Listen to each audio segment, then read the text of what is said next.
Bienvenue sur Teach, votre émission d'enseignement et de maturité spirituelle. Vous savez que cette émission a été conçue pour nous permettre tous de devenir des véritables disciples de Jésus-Christ. Des disciples qui n'entendent pas seulement avec leur tête et leurs oreilles, rien que pour remplir leur cerveau et leur intellect, mais ceux qui ont le cœur ouvert grandement pour recevoir la parole de Dieu afin de vivre cette parole. Et on a pris cette semaine la décision de parler justement de comment il faut protéger et garder notre cœur. Et on devrait le garder contre toute autre chose. Après avoir appris hier, c'est que le cœur, selon la Bible, le cœur de l'homme. Aujourd'hui, nous voulons entamer et essayer de parler en particulier de comment on peut se protéger, se mettre à l'abri, loin de ce monde, le système appelé monde, le système actuel. Oh, le monde, on se réveille dedans, on est là-dedans tout le jour. Comment on fait? On vit en retraite pour toute la vie? Non, mais comment on peut vivre tout le jour en étant dans le monde sans être de ce monde? Alors, let's teach. Grandissons ensemble. Tout comme un homme fort qui doit protéger sa maison, sa demeure, ainsi un chrétien doit prendre soin de son cœur, garder son cœur. Et c'est là est notre responsabilité que de garder notre cœur plus que toute autre chose. Et s'il y a une des choses contre laquelle on doit vraiment protéger nos cœurs et se mettre à l'abri, faire des mots de passe difficiles, des barrières avant qu'on y atteigne, c'est une chose qui doit passer par des barrières, être checkée, vue, regardée, surveillée, tournée dans tous les sens avant que ça n'arrive à notre cœur. C'est le monde dans lequel nous vivons. Qu'est-ce que le monde? Est-ce que c'est juste tout ce qui commence en dehors du bâtiment de l'église, c'est ça le monde? Est-ce que les gens, quand ils entrent dans le bâtiment de l'église, il n'y a pas aussi du monde qui vient dedans? La pensée du mot monde dans la Bible, eh bien, vous savez qu'il y a une dimension purement, je veux dire, physique de ce terme, mais aussi une dimension, je veux dire, qui touche les mœurs, les croyances et les façons de vivre. Le monde, c'est à la fois ce cosmos, cet univers dans lequel nous sommes, mais c'est aussi cette autre influence qui fait fonctionner notre quotidien, qui crée les mœurs et qui dirige la vie de l'homme tout le jour. Qu'est-ce que le monde? Je vous suggère une petite définition. Le monde est le système de pensées et de croyances dans lequel l'homme gère l'univers selon ses passions sans se référer à Dieu. Il y a un système dans lequel l'homme dirige le monde, l'homme dirige l'univers selon ses passions sans se référer à Dieu. Ce qu'on fait de l'eau, ce qu'on fait de la terre, ce qu'on fait du feu, ce qu'on fait de la galaxie, les explorations qu'on veut faire dans les autres planètes, tout ce qu'on veut, ce qu'on fait du réchauffement climatique, du développement durable, du déboisement, tout ça. L'homme décide de ça sans se référer à Dieu. Il est quelque part, qu'il a trouvé, qui a été déjà créé. On l'a mis en tant qu'intendant et il se réfère très peu au Créateur, à celui qui lui a donné ça. Ce qui veut dire que même dans les relations humaines, valeur ou anti-valeur, des fois, le débat devient long. Ce qui est bon et ce qui ne l'est pas dépend maintenant des circonstances. Ça dépend. Nous sommes dans un monde où quand tu poses une question, il n'y a plus de noirs et des blancs. Ça dépend. On vit dans un univers très grisâtre où ça peut de fois, peut-être aussi.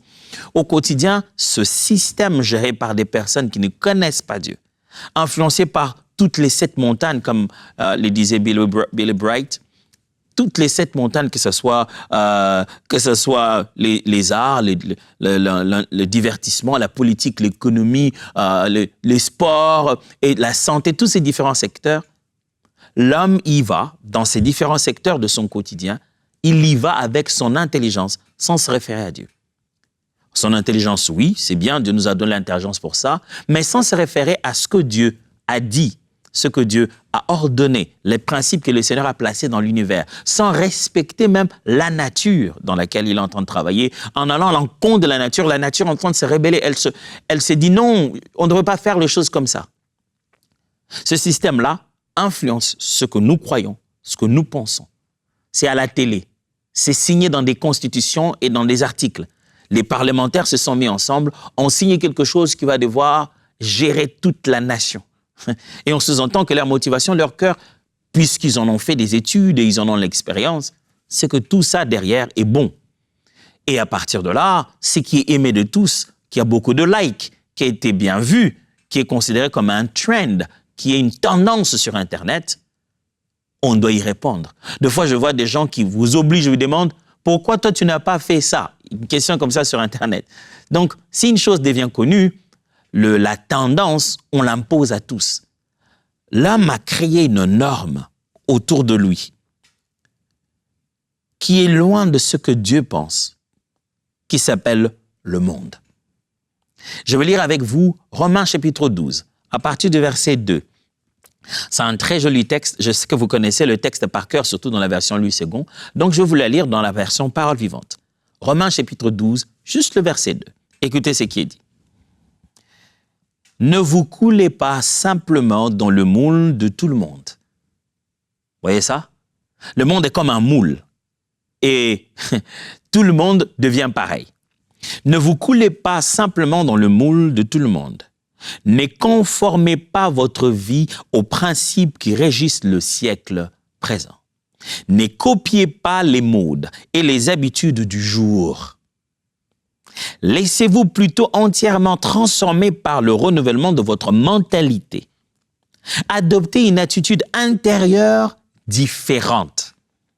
Donnez à vos pensées une nouvelle orientation afin de pouvoir discerner ce que Dieu veut de vous. Ainsi, vous serez capable de reconnaître ce qui est bon à ses yeux, ce qui lui plaît et qui conduit à une réelle maturité. On ne peut pas le dire mieux. Ne vous conformez pas au monde. Le monde est un moule ce qu'on appelle le monde, c'est le moule que les hommes ont créé, qui force maintenant tout le monde à être pareil. On s'habille pareil, on se maquille pareil, on fait ceci pareil, on fait tous pareil. Et si tu ne le fais pas, c'est que tu n'es pas normal. Alors la Bible dit, n'essayez pas de vous conformer à ça. Mais ce monde, il est tout le jour, il est partout, on y vit dedans. C'est partout. Certaines de ces choses sont même institutionnalisées. Elles sont devenues officielles. Aller de fois à l'encontre d'elles, c'est carrément violer une loi. Comment alors protéger son cœur face à ce monde? Le monde est dangereux. Mais il est dangereux pourquoi? Pourquoi le monde serait dangereux? Retenez avec moi ça. Si on se pose la question, pourquoi le monde est dangereux? Eh bien, à mon avis, la raison pour laquelle le monde serait dangereux, c'est parce qu'il s'oppose à Dieu, séduit l'homme vers sa perte et reste au contrôle du diable. Pourquoi le monde est dangereux? À cette question, la réponse serait donc parce qu'il s'oppose à Dieu. Le monde est en opposition à Dieu. C'est aussi parce que le monde séduit l'homme vers sa perte. Si l'homme suit ce qu'il y a dans la tendance, dans ce qui se passe maintenant, il ne devient pas meilleur. Il est en train de se perdre. Et enfin, parce que le monde reste encore au contrôle du diable. Donc, derrière le monde, il y a un contrôleur invisible qui est en train de dicter le comportement des uns des autres. Ce que nous croyons être que humain est aussi manipulé dans l'invisible par des dictateurs qui veulent régir notre monde. Lisons Jean chapitre 2, versets 15 à 17 pour ça. 15, on ira jusqu'à 19 en fait. Jean chapitre 2, versets 15 à 19, ça nous permet de bien comprendre ce que je viens de dire tout à l'heure au sujet du danger du monde. Jean chapitre 2, 15 à 19. N'aimez pas le monde, ni rien de ce qui fait partie du monde. Si quelqu'un aime le monde, l'amour pour le Père n'a pas de place dans son cœur. En effet, tout ce qui fait partie du monde, les mauvais désirs de l'homme livré à lui-même, la soif de voir et de posséder ce qui attire nos yeux, ainsi que l'orgueil inspiré par la richesse et la puissance, tout cela ne vient pas du Père, mais du monde. Or, le monde, avec tous ses attraits, est voué à la disparition. Tout ce que les hommes convoitent passera, mais celui qui accomplit la volonté de Dieu demeure éternellement. Mes enfants, nous entrons dans le temps décisif. Vous avez appris qu'un antichrist doit venir. Dès à présent, beaucoup d'antichrists ont paru sous bien des formes. Cela nous montre bien que nous sommes entrés dans la dernière heure. Ces adversaires du Christ sont sortis de chez nous. Mais en réalité, ils n'ont jamais été des nôtres. En effet, s'ils l'avaient été, ils seraient restés parmi nous. Or, ils nous ont quittés pour qu'ils apparaissent bien clairement que tous n'étaient pas réellement des nôtres. En lisant ce texte, mes amis, c'est bien clair. Nous ne sommes pas de ce monde. Et ce monde a ses propres habitudes, sa propre façon de faire, ses attraits, ses façons de faire. Et la Bible dit, celui qui garde encore l'amour du monde, l'amour de Dieu ne peut pas cohabiter dans son cœur. Le monde est tellement en opposition à Dieu que nous ne pouvons pas dire être en train d'aimer le monde et en même temps aimer Dieu. Je n'ai pas besoin que quelqu'un me dise combien il aime Dieu. Il suffit de voir combien il aime le monde. Pourtant, aujourd'hui, j'entends ça plusieurs fois à l'église, que ce soit au milieu de chantres, au milieu de frères et sœurs à l'église, au milieu des intercesseurs, des serviteurs à l'église. Il dit, moi j'aime bien ça, mais tu te rends compte qu'il aime tellement le monde. Il dit, mais tu sais, moi j'aime mon Dieu, moi j'aime mon Dieu, je m'attache au Seigneur, j'aime beaucoup les Seigneurs. Amen, on te le concède. Mais si on regarde dans ta vie, on voit à quel point tu aimes aussi le monde. Comment concilier les deux? Comment concilier le fait que tu aimes aussi passionnément le monde et dire que tu aimes aussi Dieu? La Bible est claire, elle a déjà tranché là-dessus. Si tu as cet amour pour le monde, c'est que tu n'en as pas pour le Père. Alors, comment faire pour protéger notre cœur de ce monde dans lequel nous sommes, de ce système du siècle présent, de ce moule? On va à l'école, on travaille, il y a tellement de moules autour de nous. Certains qui sont des moules, je vais dire carrément officiels. C'est dans le code vestimentaire, c'est dans le langage, c'est dans les mots, c'est dans les vocabulaires, c'est dans les réseaux sociaux, c'est à l'école des enfants. Le monde a tellement forgé de moules. Et ce moule-là, de fois, attaque. Ils ne veulent pas être à l'extérieur de nous, ils veulent entrer à l'intérieur et même façonner notre cœur. Alors, dans cette responsabilité de protéger notre cœur, que doit-on faire face au monde actuel qui nous entoure? Premièrement, je te le propose. Premièrement, bâtis des remparts. Mon frère, ma sœur, bâtis des remparts. Construis des murs de protection. Fais un travail de front. Tu sais que tu es en guerre et tu es au front. Bâtis des remparts. Proverbe chapitre 4, verset 23, qui est même la base de tout cet enseignement durant toute cette semaine. Proverbe chapitre 4, verset 23. Je vais lire cette fois-ci dans la version Semeur. Par-dessus tout, veille soigneusement sur ton cœur, car il est à la source de tout ce qui fait ta vie. Ce que tu es aujourd'hui, là, tout ce qui fait ta vie, tout ce que tu es, ce que tu vas devenir, c'est le cœur. Alors, veille soigneusement sur ton cœur, bâtis des remparts, refuse-toi, établis un système en toi, en te disant, ça je fais, ça je ne fais pas. Quel que soit le temps, c'est une discipline personne qui consiste à bâtir, à barricader son cœur. Le psaume 19, verset 10 à 11 dit, psaume 119 plutôt, verset 10 à 11 dit ceci. Je te recherche de tout mon cœur. Ne me laisse pas égarer loin de tes commandements. Je serre ta parole dans mon cœur afin de ne pas pécher contre toi. C'est comme ça. Il dit, je te cherche, ne me laisse pas loin de toi. Écoute, pour ne pas pécher contre toi ce que je fais, je serre ta parole, on va y revenir tout à l'heure. Il a utilisé ça comme sa stratégie. Il dit, pour ne pas péché, alors je serre ta parole. Mon frère, ma sœur, tu veux vivre bien dans ce monde, tout en continuant à accomplir la mission de Jésus, marche en étant barricadé. Fais-toi des remparts. Ça veut dire, fais-toi une discipline où tout n'entre pas chez toi, ni dans ta maison, ni dans ton milieu. Tout n'entre pas dans ton corps, même si c'est la tendance. Tu ne portes pas tout, tu n'entends pas tout. Tout programme qui passe à la télé n'est pas obligé de prendre ton attention. Tu ne passes pas sur toutes les chaînes. Bâtis-toi des remparts. Vous savez, quand on bâtit des remparts, on ne va pas vers les limites. On bat en retraite pour laisser de l'espace entre toi, entre là où se trouvent les remparts, et la capacité à voir l'adversaire. C'est comme ça qu'on bâtit des remparts en guerre. Tu ne bâtis pas des remparts juste à côté de la forêt. Non. Tu laisses ta forêt à une certaine dimension, à une certaine distance. Tu laisses un temps où l'ennemi devra être à couvert pour que tu sois capable de l'attaquer. Alors là, toi, tu bâtis des remparts. Ça signifie que ne vis pas ta vie aux limites.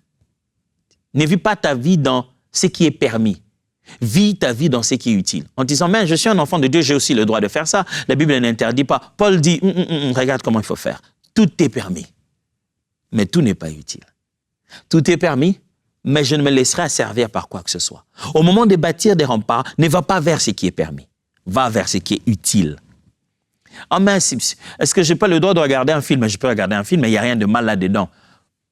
Ce n'est pas un problème. Mais qu'est-ce que tu es en train de regarder? Le degré de violence qu'il y a dans ce film que tu es en train de regarder avant de dormir, tu ne sais pas ce que tu mets dans ton cœur.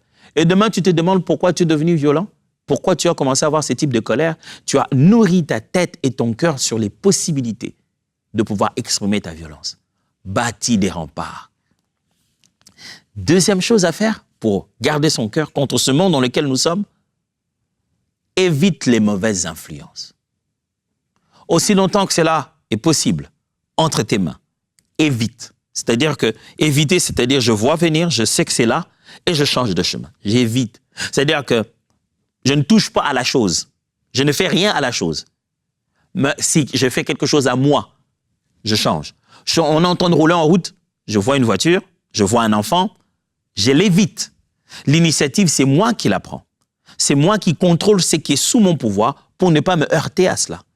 Alors n'oubliez pas, c'est ça notre démarche, protéger son cœur. Donc si tu veux garder ton cœur, tu ne peux pas changer le monde. C'est à toi d'éviter le monde.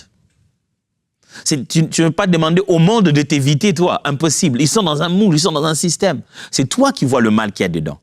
Évite les mauvaises influences. La Bible dit dans 1 Corinthiens chapitre 15, verset 33. 1 Corinthiens 15, 33.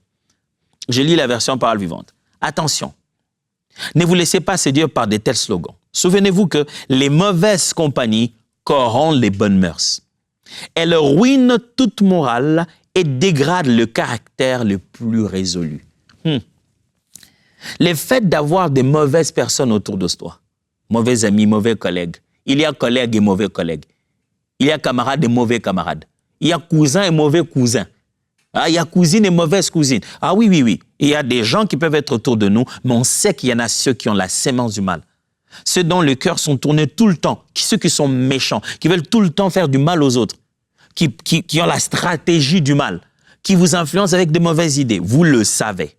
Et la Bible dit que si ces personnes continuent de rester à côté de vous, cela peut ruiner toute morale, et j'aime bien les termes, dégrader les caractères les plus résolus. C'est-à-dire, tu te dis, non, ils vont pas me... Moi, je suis un homme de caractère, moi, j'ai mes convictions.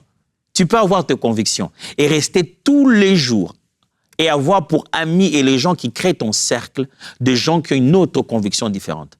S'ils sont une mauvaise compagnie, dit la Bible, ça finira par influencer ton caractère le plus résolu. Et tu ne te rendras même pas compte que tu as changé. Tu veux garder ton cœur, commence par être vraiment très intentionnel à la façon d'éviter les mauvaises influences. Que tout le monde n'ait pas accès à ton milieu. Proverbe 13, 20 dit, celui qui fréquente les sages devient sage. Mais celui qui se plaît avec les insensés s'en trouve mal. Logique. N'est-ce pas que le monde a l'habitude de dire ce qui s'assemble, se ressemble. À l'inverse de l'idée, ce qui se ressemble, s'assemble. À force de s'assembler, on devient pareil. Tu veux vivre une vie chrétienne dans laquelle le monde n'est pas à l'intérieur de toi, alors ne vis pas autour de gens qui respirent le monde. Ah non, mais moi aussi je vais à l'église. Ce n'est pas parce que nous, tous ceux qui viennent à l'église qu'ils sont des bonnes personnes à faire partie de ton milieu et à t'influencer. N'oubliez pas, mes amis, on est en train de faire un travail de guerrier ici en tant que disciples. On est prêt au combat, on garde, on protège notre cœur. Contre quoi? Contre le monde maintenant. Qu'est-ce qu'on a fait premièrement? On s'est dit premièrement, bâtir des remparts. Deuxièmement, éviter... Allez, vous voyez comment on est dans la guerre? On est en guerre avec le monde. Première chose, bâtir des remparts. Deuxième chose, éviter les mauvaises influences. Troisième chose, remplir ton cœur de la parole de Dieu. Toi-même, tu dois bâtir des muscles. Des fois, il arrive qu'on te cogne, mais il faut que tu sois dur. Remplis ton cœur de la parole de Dieu. Il ne faut pas seulement l'utiliser pour se dire, la Bible dit non, tu n'entendras pas. La Bible dit, n'utilise pas la parole de Dieu que comme un rempart. Utilise aussi la parole de Dieu comme une nourriture pour que ça te constitue en quelqu'un de fort. Il faut que ce fameux cœur lui-même soit fort. Remplis ton cœur de la parole de Dieu. C'est comme ça qu'on se résiste au monde. Il faut que lorsque le monde tente de nous influencer, il trouve que nos convictions sont plus enracinées. Et ça, ce n'est pas en lisant par hasard la parole de Dieu, en ouvrant au hasard comme ça aujourd'hui, qu'est-ce que je vais lire? Et puis, poum, tu tombes sur le lexique. Qu'est-ce que tu fais? Il faut remplir ton cœur de la parole de Dieu. Et dans les émissions passées où j'ai parlé de la Bible, de la parole, comment méditer, je vous en supplie, revenez sur cette émission. Apprenez ce que j'ai dit sur méditer la parole de Dieu. Comment on fait pour se remplir de la parole de Dieu? Colossiens 3,16 dit, Colossiens 3,16 dit ceci. Que la parole de Christ habite parmi vous abondamment. Instruisez-vous et exhortez-vous les uns les autres en toute sagesse, par des psaumes, par des hymnes, par des cantiques spirituels, chantant à Dieu dans votre cœur sous l'inspiration de la grâce. Ça, c'est Paul qui dit la même chose aux Colossiens et aux Éphésiens. Il leur dit que la parole de Dieu reste au milieu de vous, reste à l'intérieur de vous. Soyez remplis de la parole et il les rajoute, on dit, entretenez-vous par des cantiques. Mon frère, ma sœur, de façon pratique, si vous devez vous remplir de la parole de Dieu, qu'est-ce qu'il faut faire? Ça ne veut pas dire seulement que vous devez méditer à tout moment, avoir une Bible partout où vous allez. Ça veut simplement dire que méditez votre Bible, écoutez les cantiques de votre foi, écoutez les cantiques chrétiens, les cantiques de louange, d'adoration, les cantiques qui vous édifient. Paul propose ici que exhortez-vous les uns les autres en toute sagesse par des psaumes. Il dit, on s'exhorte, mais par des psaumes. Tu veux te protéger de ce monde, mets dans ton milieu les chants, les cantiques qui reflètent ta croyance, qui reflètent ta foi, qui reflètent ton homme intérieur. Tu ne peux pas vouloir éviter que le monde entre en toi et toi, tu consommes que ce que le monde consomme. Matin, midi, soir, ta conception de l'amour, ta conception du voisin, ta conception des réalités de tout le jour est inspirée par des artistes mondains et leur expérience. Et donc, tu penses pouvoir mettre le monde loin de toi? Remplis ton cœur de la parole de Dieu parce que tu écoutes, parce que tu lis comme parole, parce que tu écoutes à travers des cantiques, à travers des chants. Josué, chapitre 1, verset 8, le dit bien, n'est-ce pas? Josué 1, 8. Que ce livre de la loi ne s'éloigne point de ta bouche. Médite-le jour et nuit pour agir fidèlement selon tout ce qui est écrit. Car c'est alors que tu auras du succès dans tes entreprises. C'est alors que tu réussiras. Recommandation certaine. Dieu dit à Josué, Moïse n'est pas là. C'est à toi la mission maintenant. Mais s'il y a un secret que je dois te donner, garde cette parole. Non seulement que tu la lis, non seulement que tu y penses, mais déclare-la. Mes frères et sœurs, notre seule façon de réussir dans ce monde, c'est d'être rempli de la parole de Dieu. Alors, on reprend l'entraînement de comment se protéger contre le monde. OK? Souvenez-vous. Premièrement, levez les remparts. Deuxièmement, évitez l'influence de l'ennemi. Troisièmement, vous devez vous-même être bien constitué, donc être rempli de la parole de Dieu. Et enfin, quatrièmement, priez sans cesse. Mes amis, notre combat à nous n'est pas la chair et le sang. Ça se fait ici, dans le pouvoir de la parole et dans la prière. Vous voulez vous éloigner du monde? Priez. Une chose qui montre que quelqu'un a commencé à aimer le monde, c'est qu'il a commencé à haïr la prière. Philippiens 4, 6 à 7 dit « N'entretenez aucun souci. » J'aime ça. « N'entretenez aucun souci. En toute situation, exposez vos besoins et vos souhaits à Dieu. » Vous savez, quand les soucis entrent dans notre cœur, on perd la vie de prière. En les lui faisant connaître dans vos prières, Intercédez avec confiance et sérieux. Exposez vos requêtes avec précision, sans oublier d'exprimer aussi votre reconnaissance. J'aime ça. Hein? Et on dit, intercédez avec confiance et sérieux. Pas seulement, ah Seigneur, pense à mon frère et ma sœur qui sont loin de nous, fais-leur du bien au nom de Jésus. Vous pensez que c'est ça, présenter une requête? C'est ça, intercéder sérieusement? Exposez vos requêtes avec précision. Seigneur, je te prie, fais-nous beaucoup de bien. Pensez que ça, c'est être sérieux? Ça, c'est la précision, ça? Sans oublier d'exprimer aussi votre reconnaissance. Alors, la paix de Dieu qui surpasse toute intelligence gardera votre cœur et vos pensées et les maintiendra dans la communion et sous la protection du Christ, du Christ Jésus. Voilà comment votre cœur sera gardé, protégé en Christ. Comment? Qu'est-ce qu'il faut faire? N'entretenez aucun souci. Si vous avez des choses, exprimez-les à Dieu dans la prière. Pourquoi ça vient apparaître là où il faut se protéger contre le monde? Parce que c'est le monde qui nous met des soucis. C'est le monde qui nous bombarde du quotidien. Aujourd'hui, quelqu'un va dormir, il est mal à l'aise, il dort, il dit « Ah Seigneur, vraiment moi, j'aurais vraiment voulu avoir cette voiture, vraiment, c'est vraiment pas la marque que j'ai voulu. » Ce souci qu'il a dans sa tête ne lui vient pas de Dieu. C'est un besoin, certes, le déplacement. Mais ce souci est directement lié au fait qu'il connaît la marque, il connaît ce qu'on a proposé, il connaît les routes dans lesquelles nous sommes. C'est son monde intérieur qui a provoqué, qui a fait monter ce besoin, qui a ajouté autour de ce besoin des désirs.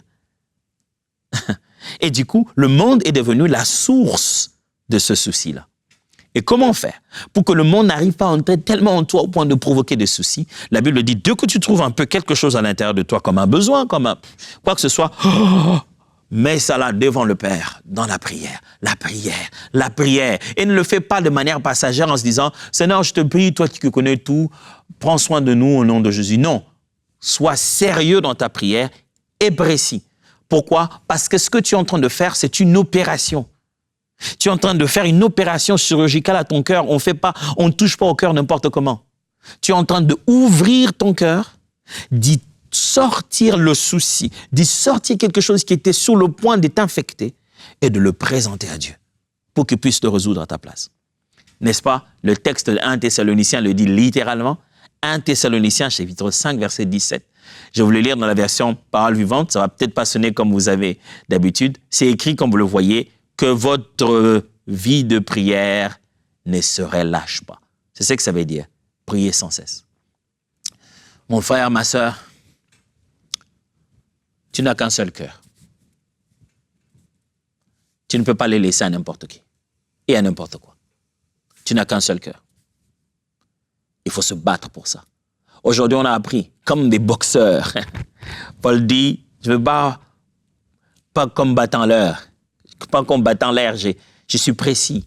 Je me suis mis dans le pugilat, c'est ça les termes qui sont utilisés là. C'est un combat de proximité de corps. On se bat avec les coups et on est proche avec l'adversaire. Il dit, ce n'est pas comme battant l'air, c'est pas à vide. Je lance des coups avec précision. Cette vie est une vie de combat. Et s'il y a une guerre, il y a une forte guerre entre le monde et notre cœur. Le monde cherche notre cœur. Et vous savez ce que c'est que nos cœurs, n'est-ce pas? Sentiments, pensées et croyances. Le monde en a après ça. Le monde veut nous influencer. Comment faire? Je vous ai montré 4 très bonnes façons de faire. Entrez dans votre salle d'entraînement. Qu'est-ce qu'il faut faire? Commencez par vous muscler. Donc, remplir de la parole de Dieu. Deuxièmement, levez les remparts. Une bonne garde comme un bon boxeur. Troisièmement, apprenez à esquiver. Évitez toutes sortes de mauvaises influences. Alors, quatrièmement, parlez dans la prière. C'est votre tour d'attaquer dans la prière. Que Dieu vous bénisse. Voyons-nous demain. Let's teach. Grandissons ensemble.